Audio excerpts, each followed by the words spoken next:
تحریک عدم اعتماد کامیاب بنانے کی کوششیں تیز، مولانا فضل الرحمان اور آصف زرداری کی بیٹھک آج اسلام آباد میں ہوگی۔ مولانا سابق صدر آصف زرداری کے اعزاز میں عشائیہ بھی دیں گے۔ نون لیگی ترجمان مریم اورنگزیب نے تحریک عدم اعتماد سیاسی جماعتوں کا آئینی اور قانونی حق قرار دے دیا، مناسب وقت پر آپشن استعمال کرنے کا عزم۔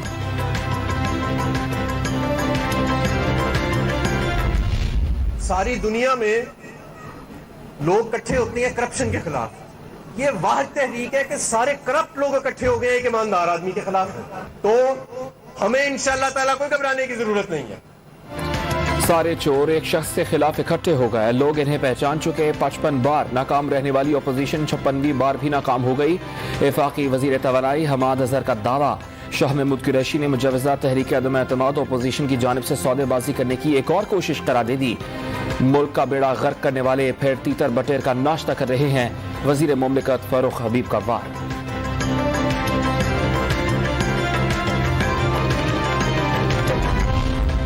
پاناما لیکس اور پینڈورا باکس سے بھی بڑا مالیاتی اسکینڈل، سوئٹزرلینڈ کے ایک بینک کے 18,000 اکاؤنٹس کی تفصیلات منظر عام پر آ گئیں۔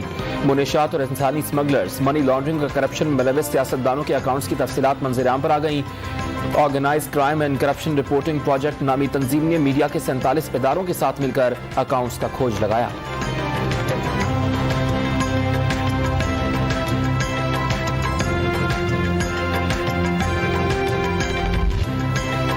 جھوٹی اور من گھڑت خبریں چلانے والوں کے خلاف قانون آ گیا، فیک نیوز ناقابل ضمانت جرم قرار، سزا 3 سال سے بڑھا کر 5 سال کر دی گئی۔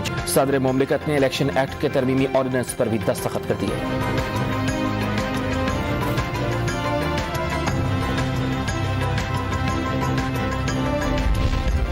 پاکستان الیکٹرانک ایکٹ ترمیمی آرڈیننس اپوزیشن اور میڈیا کی آواز بند کرنے کی کوشش ہے۔ نون لیگ کا رد عمل، یہ قوانین عمران اینڈ کمپنی کے خلاف استعمال ہونے والے ہیں، پھر نہ کہنا بتایا نہیں۔ نون لیگی رہنما مریم نواز کا انتباہ، جعلی خبر دینا قتل ہے، دہشت گردی ہے، ضمانت کیوں نہیں ہو سکتی؟ سندھ کے وزیر اطلاعات سعید غنی کا سوال، قانون کا اطلاق 2013 سے کرنے کا مطالبہ۔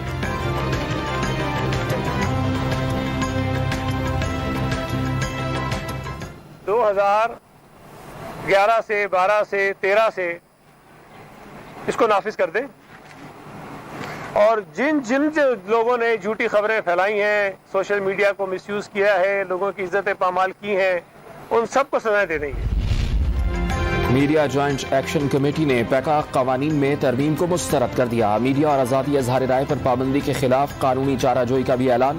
مشترکہ بیان میں پاکستان الیکٹرانک ایکٹ ترمیمی آرڈیننس آزادی اظہار رائے پر حملہ قرار دیتی۔ کراچی میں اسٹریٹ کرائم کی بڑھتی وارداتوں کے خلاف جماعت اسلامی کے 50 مختلف مقامات پر مظاہرے۔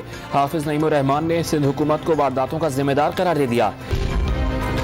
پنجاب میں اب تک 60,63,000 افراد صحت کارڈ سے مستفید ہوئے، 1,33,000 مریضوں نے مفت آپریشن کروایا۔ وزیر صحت پنجاب ڈاکٹر یاسمین راشد اعداد و شمار سامنے لے آئیں۔